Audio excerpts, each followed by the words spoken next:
Dear friends and my dear students, welcome. How to prepare for the NMMS exam? NMMS exam సంబంధించి ఎలా prepare అవ్వాలి? చాలామంది విద్యార్థులు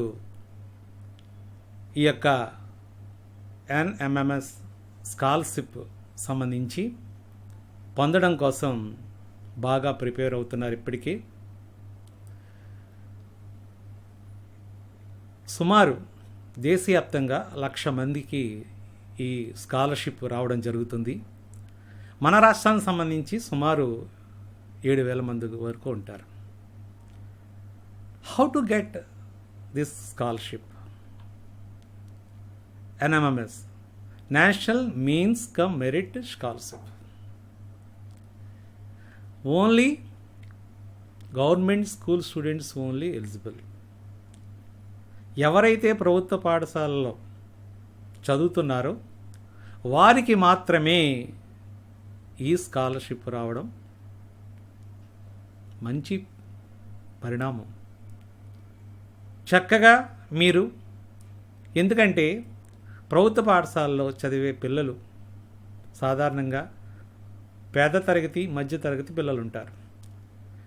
ఎవరైతే వారిలో ప్రతిభావంతులు ఉంటారో మీ ప్రతిభను ప్రోత్సహించడానికి, భవిష్యత్తులో మీ చదువులు ఆగకుండా ఉండటానికి ప్రభుత్వం తీసుకున్న మంచి నిర్ణయాల్లో ఇదొకటి. కాబట్టి you must utilize this opportunity. It is a wonderful opportunity. What is the investment to get scholarship? ఆదాయం రావాలంటే ఏదో ఒక పెట్టుబడి పెట్టాలి. యువర్ ఇంటెలిజెన్స్, మీ తెలివితేటలే. Your intelligence is your investment. మీ యొక్క తెలివితేటలను పెట్టుబడిగా పెట్టి, మీ యొక్క కృషిని పెట్టుబడిగా పెట్టి మీరందరూ కూడా స్కాలర్షిప్లు పొందాలని ఆకాంక్షిస్తున్నాను. ప్రతి ఒక్కరికి కూడా ముందుగానే నా యొక్క బెస్ట్ విషెస్ తెలియజేస్తున్నాను. ఎవరైతే బాగా కష్టపడతారో ఖచ్చితంగా వారు ఈ స్కాలర్షిప్ పొందడానికి అవకాశం ఉంటుంది. మరి దీనిలో మనం ఇంచుమించు ఎగ్జామ్లో మీరు అర్హత పొందితే 48,000 రూపాయలు, 48,000 రూపీస్ మీరు పొందగలుగుతారు. 8th క్లాస్ నుంచి 9th క్లాస్కి వెళ్ళగానే ఒక 12,000, 10th class 12,000, inter first year R+1 అంటాం 12,000, inter second year 12,000, total 48,000. That means ఎప్పుడైతే స్కాలర్షిప్ పొందారో ఇంటర్ సెకండ్ ఇయర్ వరకు కూడా ఆర్థికంగా మీరు ఎటువంటి ట్రబుల్స్ ఇరుక్కోకుండా ఉంటారు. ఒక రకంగా చూడండి, పెద్దవాళ్ళకి సహాయార్థం పెన్షన్ ఇస్తున్నారు నెల నెల. ఇక్కడ చూడండి, ఇయర్ 12,000 అంటే every month you will get 1,000 rupees pocket money. That means pocket money అంటే మనం ఖర్చు చేయడం కోసం, మీ పుస్తకాలకి, మీ అవసరాలకి సంబంధించి చక్కగా ఖర్చు చేసుకోవడం. అంటే 4 years మీరు చక్కగా మీ చదువుని ఎక్కడ కూడా అంతరాయం కలగకుండా ముందుకు వెళ్ళడానికి మంచి అవకాశం. దీని తర్వాత మరిన్ని మెరిట్ స్కాలర్షిప్లు ఉంటాయి.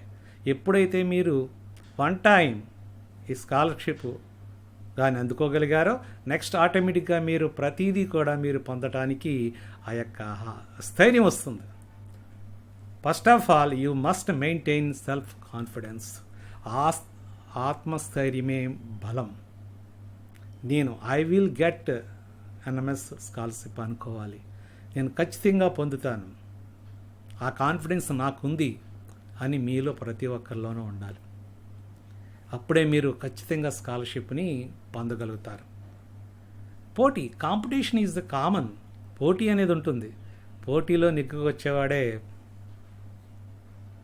సరైనడు. మీలో టాలెంట్ ఉంది, కష్టపడే తత్వం ఉంది, నేర్చుకునే అవకాశం ఉంది. సో మీరు చక్కగా ఈ అవకాశాన్ని సద్వినియోగం చేసుకోండి.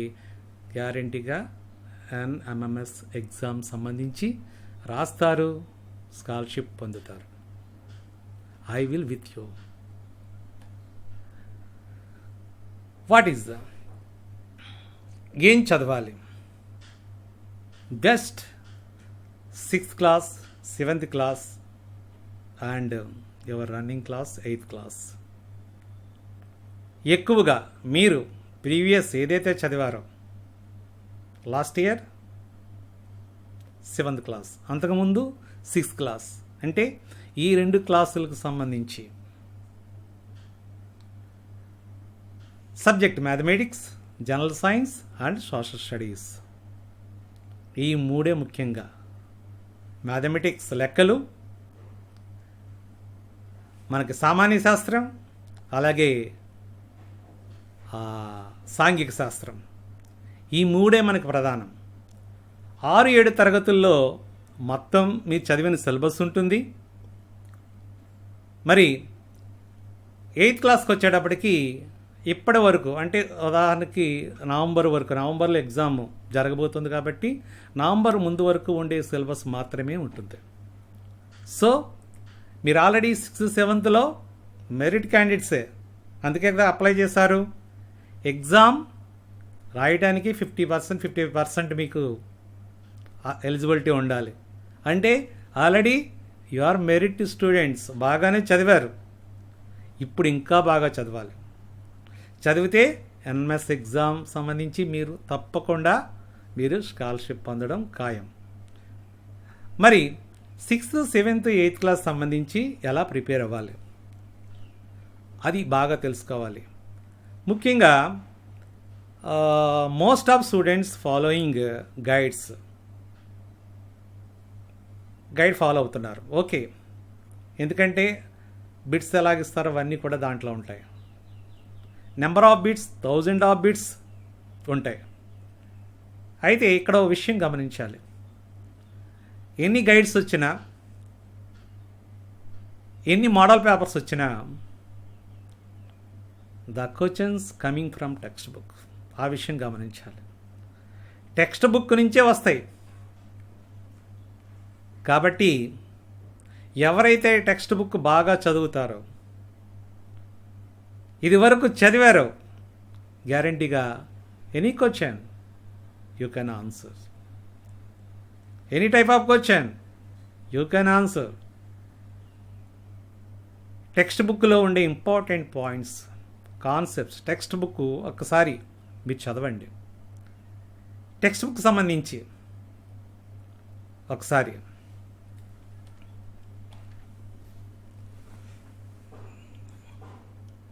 డియర్ స్టూడెంట్స్, టెక్స్ట్ బుక్ సంబంధించి ఒకసారి మీ టెక్స్ట్ బుక్ సంబంధించి టెక్స్ట్ బుక్ పూర్తిగా మీరు చదవాలి.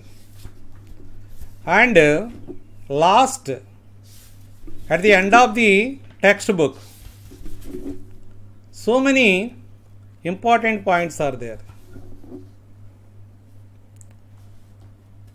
మీరేమి నేర్చుకున్నారు, అభ్యసనాన్ని మెరుగుపరుచుకోండి. క్వశ్చన్స్ ఇవి. అంతకుముందు మనం వాట్ యు హ్యావ్ లెర్న్డ్, మనం ఏం నేర్చుకున్నాము, ఇలాంటివన్నీ ఉంటాయి. ఇవన్నీ మీరు జాగ్రత్తగా చూసుకోవాలి. అంటే ప్రతి చాప్టర్ సంబంధించి మనకి క్వశ్చన్స్ ఉండడం జరుగుతుంది. కాబట్టి మీరు జాగ్రత్తగా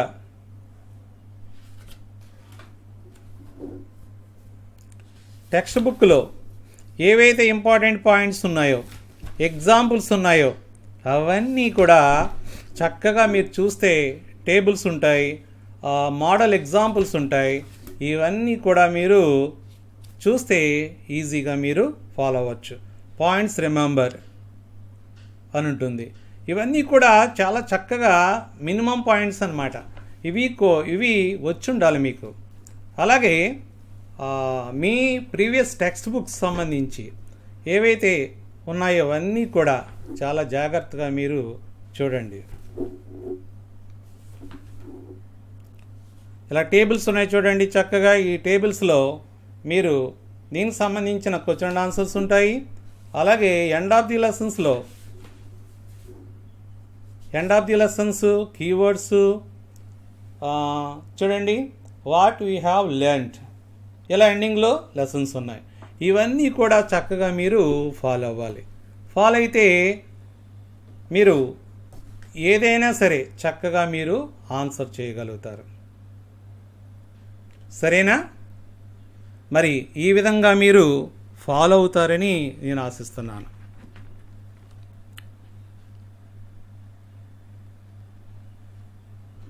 ఓకే ఫ్రెండ్స్, సిలబస్ సంబంధించి నేర్చుకున్నాం. మోడల్ పేపర్ ఎట్లా ఉంటుంది? మోడల్ పేపర్ ఒక ఐడియా ఉండాలి మీకు. చూడండి, ఎన్ఎంఎస్ ఎగ్జామ్ ప్యాటర్న్. ఈ ప్యాటర్న్ చూస్తే మనకి 2 టైప్స్ ఉంటాయి. One is MAT, second is SAT. Mental ability test MAT. This is a part 1. 90 marks, number of questions 90, duration in minutes 90. That means each question 1 minute. And scholastic aptitude test SAT part 2 90. Total మనం how many questions are there? 180 minutes totally. So 180 ప్రశ్నలకు సంబంధించి target పెట్టుకోండి. Pass marks అనేవి 40%, 36% అలా ఉంటాయి. But ఇక్కడ pass కాదు. Pass అయితే లాభం ఏంటి?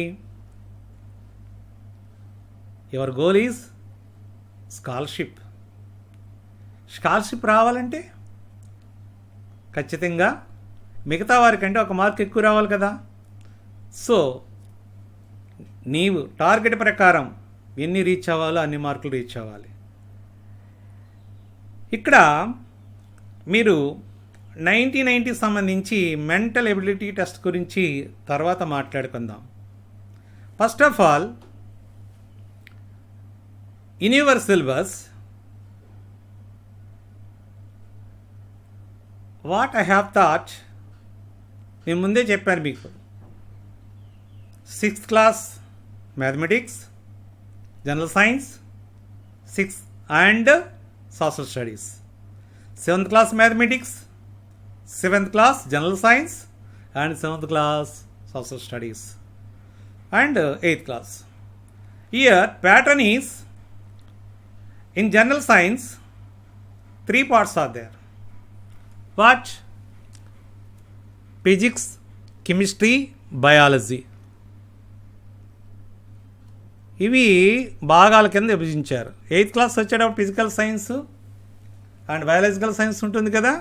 Yes, physical science means physics and chemistry, biological science. In physics 12 marks, chemistry 11 marks and biology 12 marks. Total how much? Yes, 35. From science you will get 35 marks and mathematics 20 marks and social studies, history, geography, political science and economics total 35, total 90. So here from general science you will get 35 questions. అంటే general science సంబంధించి మనం 35 ప్రశ్నలు చదివితే 35 మార్కులు వచ్చేస్తాయి. Mathematics 20, social studies కూడా 35 marks వచ్చాయి. ఇది మంచి స్కోరింగ్ సబ్జెక్టే. జస్ట్ మీరు ఆ సోషల్ స్టడీస్లో బాగా అవగాహన చేసుకున్న పాఠ్యాంశాలు ఉంటే ఈజీగా క్యాచ్ చేస్తారు. మ్యాథమెటిక్స్ 20, మీరు ఏంటి మ్యాథమెటిక్స్ ఓన్లీ 20 మార్క్సే ఉన్నాయనుకున్నారు. లింక్ ఉందండి. పార్ట్ 1 ఉంది కదా, దానిలో ఎక్కువగా మ్యాథమెటిక్సే వస్తాయి. మ్యాథమెటిక్స్ సంబంధించి చాలా మార్కులు ఉన్నాయి. మ్యాథమెటిక్స్లో ఎక్కువ మార్కులు దీనిలో 20 ఉంటాయి. మిగతాయి దాంట్లో అప్లికేషన్స్ అన్నీ కూడా ఏవైతే నేర్చుకున్నారో అవన్నీ కూడా పార్ట్ 1లో మీకు కనిపిస్తాయి. సో ఇక్కడ మనం how to prepare for the NMS exam సంబంధించి science. First of all you must take text books. That is the first one. Already మీ దగ్గర ఉంటే గొడవ లేదు, లేకపోతే కలెక్ట్ చేయండి. ఏ text books? Mathematics, science and social, 6th, 7th అన్నీ కూడా. ఆ టెక్స్ట్ బుక్లన్నీ కూడా చదవాలి. First concept is important, main important. అంటే ఒక కాన్సెప్ట్, ఆ వెదర్ ఉందనుకోండి, ఆ వెదర్ సంబంధించి, ఆ వాతావరణం సంబంధించి అన్ని కాన్సెప్ట్స్ దాంట్లో టెంపరేచరు, అలాగే కోల్డ్నెస్, హాట్నెస్, ఆ థర్మామీటర్సు, ఆ రెయిన్ఫాల్, ఇవన్నీ కూడా వస్తాయి. అంటే ఆ వెదర్ కాన్సెప్ట్ సంబంధించి అన్ని రకాలుగా క్వశ్చన్స్ ఎలాగ అడిగినా సరే మనం రాయగలిగేలా ఉండాలి. తన కాన్సెప్ట్ ముఖ్యంగా అర్థం చేసుకోవాలి. కాన్సెప్ట్ అర్థం చేసుకుంటే మనకు ఈజీ అవుతుంది. కాబట్టి టెక్స్ట్ బుక్ చదవండి. Doubts, your teachers with you. డౌట్లు తీర్చడానికి మీ మాస్టర్లు దగ్గరే ఉంటారు. అంటే ముఖ్యంగా ఈ కరోనా మహమ్మారి కారణంగా మనం టీచర్స్ మీరు కాంటాక్ట్లో ఉండడం లేదు, నిజమే. మరి ఈ సందర్భంగా మీరు ఎన్ఎంఎస్ ఎగ్జామ్ ప్రిపేర్ కావడం కూడా చాలా కష్టమైందే. కానీ ఇష్టంతో ఉంటే ఆ కష్టం అనిపించదు. చాలామంది టీచర్స్ మీకోసం తాపత్రయపడుతూ ఉంటారు మీకు చెప్పాలని, కానీ చెప్పలేని పరిస్థితి డైరెక్ట్గా. కానీ వాట్సాప్ గ్రూప్ ద్వారా కానీ, గూగుల్ మీట్ ద్వారా కానీ, వేరే రకంగా ఆ పీడిఎఫ్ ఫైల్స్ అందించడం, క్వశ్చన్స్ అవన్నీ కూడా మీరు ఎప్పుడైతే వారు స్కూల్ తీసిన తర్వాత, అంటే ఇంచుమించు ఒక 20-15 రోజుల పాటు మీకు అందుబాటులో ఉండే అవకాశం ఉంటుంది. మీరన్నీ కూడా ఎక్కడైతే డౌట్ వచ్చిందో ఆ డౌట్ పక్కన రాసుకుని ఉంచుకోండి. Text book ready. ఎప్పుడైతే టెక్స్ట్ బుక్ మీరు చదువుకుంటూ ఉంటున్నారో, ఎక్కడ డౌట్స్ వచ్చాయో అవన్నీ కూడా డౌట్స్ అన్ని రాసుకుని వాట్సాప్ ద్వారా పంపించడం, లేకపోతే వారిని మీట్ అయినప్పుడు మీరు అవి క్లారిఫై చేసుకోండి. అప్పుడు చాలా బాగుంటుంది. ఓకేనా? ఆ రకంగా మీరు ఈ సబ్జెక్ట్ సంబంధించి మీరు నేర్చుకోవాలి. ఈ ఫిజిక్స్, కెమిస్ట్రీ, బయాలజికల్ సంబంధించి ఎక్కువగా అప్లికేషన్స్, అంటే అక్కడ ఉండే ఆ కెమికల్ ఫార్ములా కావచ్చు, ఆ యొక్క ఆపరేటర్స్ పరికరాలు కావచ్చు, డయాగ్రామ్ సంబంధించి దానిలో ఇంపార్టెంట్ పార్ట్ కావచ్చు, అన్నీ కూడా ఉంటాయి. మీ కాన్సెప్ట్ అర్థమైతే ఏదైనా రాస్తారని ముందే చెప్పాను. సో ఆ ప్రకారం మీరు టెక్స్ట్ బుక్ కలెక్ట్ చేసుకోండి, టెక్స్ట్ బుక్ చదవండి. దానికి సంబంధించి ఓన్గా నోట్స్ ప్రిపరేషన్ చేసుకుంటే ఇంకా మంచిది. ముఖ్యమైన పాయింట్స్ ఉన్నాయి. ఇప్పుడైతే టెక్స్ట్ బుక్ చదివిన తర్వాత ఒక chapter, first you select chapter, ఒక చాప్టర్ సెలెక్ట్ చేసుకోండి, ఒక లెసన్ సెలెక్ట్ చేసుకోండి, టెక్స్ట్ బుక్లో చదవండి. అప్పుడు మీ దగ్గర మెటీరియల్ ఉంటుంది కదా, గైడ్ సంబంధించి, ఆ చాప్టర్లో క్వశ్చన్స్ ఎలా ఉన్నాయి, ఆ క్వశ్చన్స్ అన్నిటికి కూడా నేను ఆన్సర్ చేయగలిగానా లేదా, యూ కెన్ డూ. ఎప్పుడైతే టెక్స్ట్ బుక్ చదివి ఆ ఎండింగ్లో ఉన్న పాయింట్స్ను రీచ్ అయ్యావో, ఖచ్చితంగా ఆ టెక్స్ట్ బుక్లో మీకు ఏ గైడ్ అయితే ఉందో ఆ గైడ్లో ఉండే క్వశ్చన్స్ అన్నిటికి కూడా మీరు ఆన్సర్ చేయగలుగుతారు. That is the plan. And ఖచ్చితంగా మీరు ఎవ్రీడే కనీసం మినిమం 4 అవర్స్ టైం స్పెండ్ చేయాలి. ఎందుకంటే దీనికోసం ఒక టైం టేబుల్ వేసుకోండి. అంటే general science, mathematics, social studies and mental ఎబిలిటీకి. ఇలా టైము మనం చేసుకోవాలి. ఎక్కువగా మనకి మ్యాథమెటిక్స్కి మెంటల్ ఎబిలిటీకి ఎక్కువ టైం పడుతుంది. ఇంచుమించు మనం 2.5 hours దానికే కేటాయించండి 4 hours. మిగిలిన సబ్జెక్ట్స్కి 1.5 hours. ఇలా కేటాయించుకుంటే మీకు ఈజీగా ఉంటుందండి. కంపల్సరీగా regular study is the best study. రెగ్యులర్గా చదవాలి మీరు. And one more point, previous concept checking. ముందు రోజు చదివింది తర్వాత రోజు కంపల్సరీగా మీరు చెక్ చేసుకోవాలి. వచ్చిందనుకుంటారు, నెక్స్ట్ కొత్త వాటికి నేను చదివేస్తాం కదా అవి వచ్చేసాయి అని కొత్తవి మొదలు పెడతారు. మనకు అలవాటు అది. నో, నిన్న ఏవైతే చదివామో ఒక 1/2 hour అన్ని సబ్జెక్టులు కూడా ఒకసారి రెఫర్ చేయండి. అప్పుడు తెలుస్తుంది. ఏవో కొన్ని ఖచ్చితంగా కనీసం 20% మీరు మర్చిపోయి ఉంటారు. సో ముందు రోజు చదివింది కంపల్సరీ నెక్స్ట్ డే ఒక్కసారి మీరు గుర్తుకు తెచ్చుకోవాలి. అప్పుడు ఎప్పుడైతే మీరు మళ్ళీ చదివారో, అంటే రిపేర్ చేస్తారు మాట దాంట్లో ఉన్న డిఫెక్ట్స్ ఉంటే, అప్పుడు మీరు రెడీ అవుతారు. అప్పుడు నెక్స్ట్ చాప్టర్కి వెళ్ళిపోవచ్చు. ఆ ప్రకారం మీరు వెళ్ళాలి. ఓకేనా? ఆ ప్రకారం మీరు చదవాలి. ముఖ్యంగా ఇయర్ మెంటల్ ఎబిలిటీ టెస్ట్, ఇవన్నీ కూడా నెక్స్ట్ ఇప్పటి వరకు చెప్పింది శాట్. అంటే స్కూల్లోనే మీరు చదివి ఉన్నారు ఈ 90 క్వశ్చన్స్కి కూడా. What is about remain 90? ఈ 90 క్వశ్చన్స్ సంగతి ఏంటి?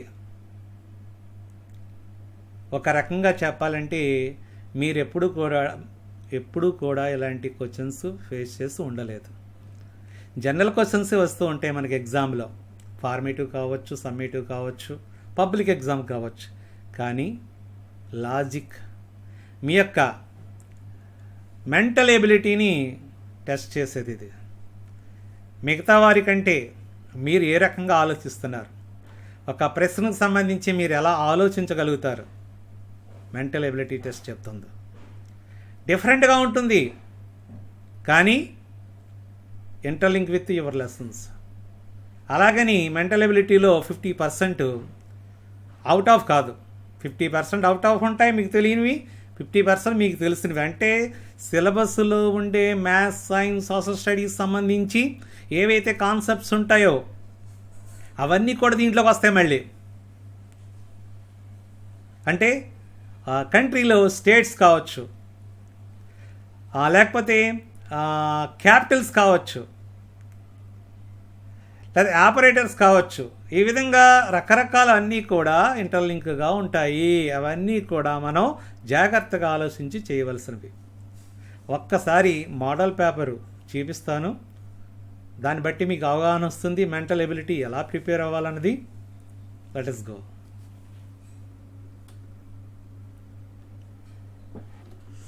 My dear students, this is a previous exam paper, NMS November 2019. First, mental ability, and second is 90 minutes instructions ఉంటాయి. అది ఎలా రాయాలంటే ఎగ్జామ్ ముందు అని చెప్పుకోవచ్చు. క్వశ్చన్ పేపర్స్ ఇయర్ ఈ మోడల్ పేపర్లో మీరు గమనిస్తే you have to observe mental ability test. ఇవి సెపరేట్గా ఉన్నట్టు ఉంటాయి. చూడండి, డైరెక్షన్స్ ఇస్తారు. ఇవి మ్యాథమెటిక్సే, కానీ ఈ మ్యాథమెటిక్స్లో కొంచెం వెరైటీగా క్వశ్చన్స్ ఉంటాయి. డైరెక్ట్గా కాకుండా ఇండైరెక్ట్గా మీ యొక్క తెలివితేటల్ని పరీక్షించడం. మీకు టేబుల్స్ వచ్చి ఉండొచ్చు, ఆ టేబుల్ సంబంధించి మీరు వరుసగా చెప్తూ ఉంటారు, మధ్యలో అడిగితే కొంతమంది ఆగిపోతూ ఉంటారు. ఆ టైప్ క్వశ్చన్స్ అనమాట. అలాగే ఒక నెంబర్ తర్వాత 10 నెంబర్ల తర్వాత ఇంకో నెంబర్ ఏముంటుంది, 10 నెంబర్ల తర్వాత ఒక నెంబర్ తీసేసి ఇంకో నెంబర్ కలిపితే అన్నట్టు ఉంటుందన్నమాట. అంటే చాలా ఫాస్ట్గా ఇక్కడ ప్రతి ఒక్కరూ జాగ్రత్తగా కొంత టైం తీసుకుని చేసుకోగలరు. ఎస్, టైం తీసుకుని చాలామంది చేయగలరు, but time is 1 minute. Running రేసులు ఉంటారు, ప్రతి ఒక్కరు బాగా పరిగెట్టరు, కానీ ఆ టైంలో ఎవరైతే బాగా ఫాస్ట్గా పరిగెట్టగలరో వారే కదా విన్ అవుతారు. Yes, year also 90% students can do it, but time taking.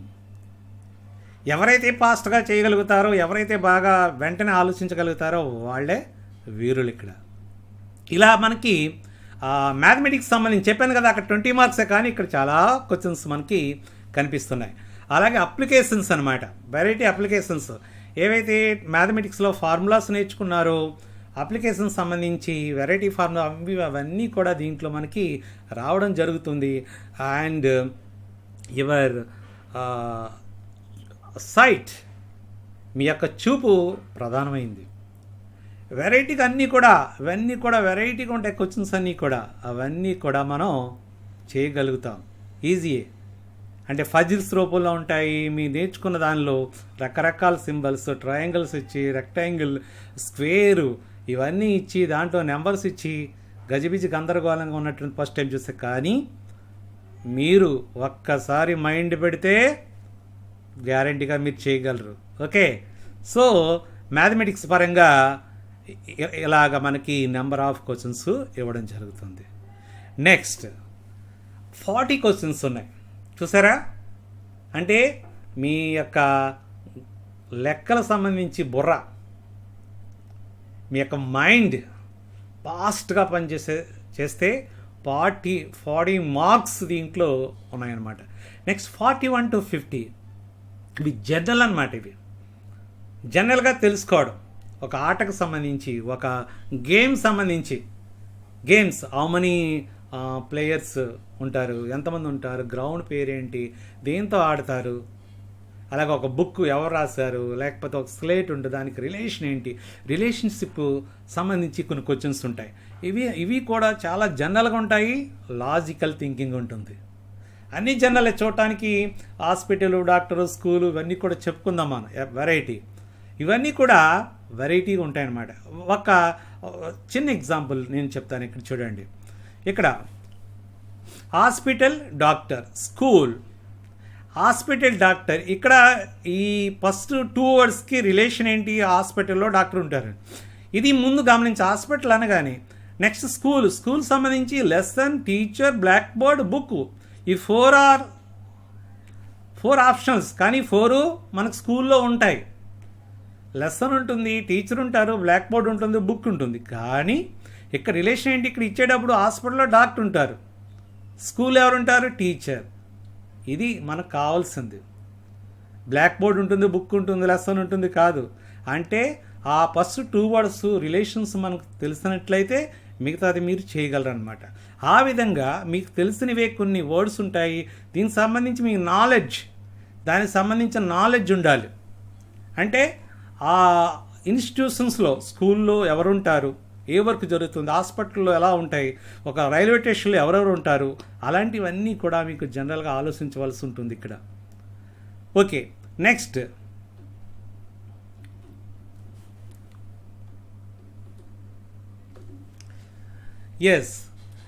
Next చూడండి 10.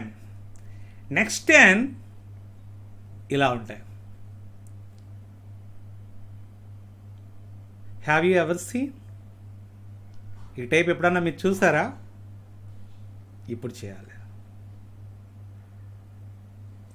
మీ అన్నయ్యలు కానీ అక్కయ్యలు కానీ కాంపిటేటివ్ ఎగ్జామ్స్కి వెళ్తూ ఉంటారు, వారికి ఎలాంటివి ఇస్తారు? బ్యాంక్ ఎగ్జామ్స్ కట్ట. ఎస్, ఒక రకంగా చెప్పాలంటే భవిష్యత్తులో మీరు ఉద్యోగం రాయడానికి వెళ్ళినప్పుడు కాంపిటేటివ్ ఎగ్జామ్స్ రాయవలసి ఉంటుంది. ఒక రకంగా ఇది ఇనీషియల్ మాట, ప్రీ ప్రైమరీగా రాస్తున్నారు ఎగ్జామ్స్.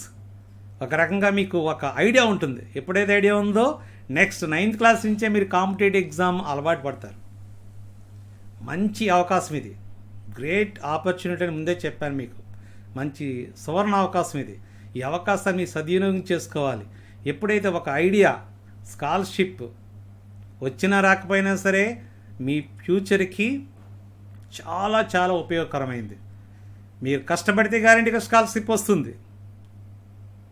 మీ కాంపిటేటివ్గా ఎంతమంది ఉంటారో చూసుకోండి. ఇక్కడ ఒక విషయం చెప్పాలి. ముందు పేపర్ 2లో మనం 90 మార్క్స్ సబ్జెక్ట్ గురించి చెప్పాం కదా. మీలాగే అందరూ కూడా బెస్ట్ స్టూడెంట్స్ ప్రతి స్కూల్ నుంచి ఉంటారు, ఒక 5 or 10 మెంబర్స్. వాళ్ళందరూ అప్లై చేశారు. సబ్జెక్ట్స్ టెక్స్ట్ బుక్ చదువుకుని వారు కూడా రెడీగా ఉన్నారు. 90లో 80 మార్క్స్ స్కోర్ చేశారు. బట్ ఇక్కడ మెంటల్ ఎబిలిటీ పార్ట్ 1లో ఎవరైతే బాగా చేస్తారో వారు స్కాలర్షిప్ పొందడానికి మంచి అవకాశం ఉంది, గుర్తుపెట్టుకోండి.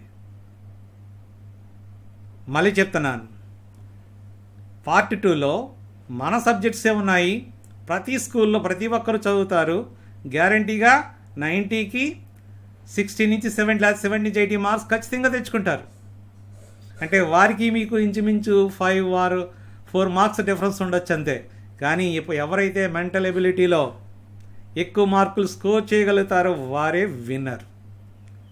మరి ఈ కొత్త రకమైన రీజనింగ్ సంబంధించి మీరు నేర్చుకోవాలంటే నేను మీకు తోడుగా ఉంటాను.